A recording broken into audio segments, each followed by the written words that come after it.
செஞ்சு வரேன்னு பாக்குறீங்களா? ஒரு செம்ம மெத்தட் இருக்கு, வாங்க. என்னது தமிழ் பாப்பாக்கு ஒரு அற்புதமான ஒரு டாய்ஸ் அன்பாக்சிங் தான் பார்க்க போறோம்.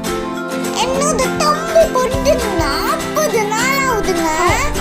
தலைவருக்கு ஒரு ஸ்பெஷலான டாய் கொண்டு வந்திருக்கோம்.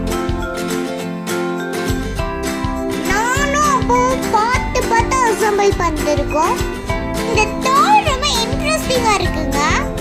பார்க்கவே கலர்ஃபுல்லா சூப்பரா இருக்குங்க. பசங்களா உங்க வீட்டு தம்பியோ தங்கச்சி பாப்பாவோ பண்ணா இந்த டாயை வாங்கி கொடுங்க. கண்டிப்பா இந்த பேபி ஹாப்பியா ஃபீல் பண்ணும். இந்த ப்ராடக்ட்டோட லிங்க் நான் டிஸ்கிரிப்ஷன்ல தரேன், மறக்காம வாங்கிக்கோங்க. அடுத்த ஒரு நல்ல வீடியோல பார்க்கலாம். பாய்.